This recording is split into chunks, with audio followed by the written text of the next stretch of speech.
పక్కా నవీన్ యాదవ్ అన్న గారు కంపల్సరీ ఈసారి భారీ మెజార్టీతో వస్తాడు.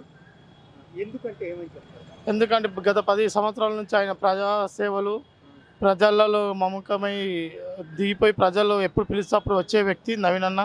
ప్రతి ఒక్క చిన్న చిన్న పనులు కాడికే పెద్ద పనులు, హాస్పిటల్ పనులు, ప్రజలకు గరీబ్ వాళ్ళకు స్కూల్స్ అవి ఇవి ప్రతి సేవ 10-15 సంవత్సరాలు ప్రతి చిన్న చిన్న సేవలు చేస్తూ ఉన్నాడు.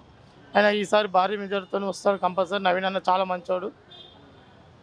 అంటే ఇక్కడ ఈసారి వస్తే బీసీ ఎస్సీ మైనారిటీలు మంచి జరుగుతుంటారా? పక్క మంచి జరుగుతుంది. బీసీ బిడ్డ ఈసారి వస్తే ఖచ్చితంగా ప్రతి కుల మత భేదం లేకుండా ప్రజల సేవ చేసేవాడు నవీన్ అన్న యాదవ్ ఒక్కడే, ఇంకొకరు అంటే చేయడు. వాళ్ళు అంటున్నారు కదా, వాళ్ళు వస్తే మామూలుగా ఐటీఎల్ పెట్టి కోలేసి ఇటువంటి ఏమన్నా వచ్చే తప్పు ముచ్చట్లు అవన్నీ తప్పు ముచ్చట్లు. అవేవో వాళ్ళ ఊహలు, బీజేపీ వాళ్ళు బీఆర్ఎస్ ఊహలు అవన్నీ తప్పు ముచ్చట్లు. ఈయనంత మంచి ఈయనతో స్నేహం చేసిన వాళ్ళకి తెలుస్తుంది ఏందనేది. ఈయనతో ప్రయాణం చేసి జర్నీ చేసిన వాళ్ళకి తెలుస్తుంది నవీన్ అన్న ఎన్సొంటి వాడు అనేది. చాలా మంచి వ్యక్తి నవీన్ అన్న, అట్లేం లేదు. ఈసారి భారీ మెజార్టీతో రావాలని మేము కూడా భగవంతుని మనస్ఫూర్తిగా కోరుకుంటున్నాం.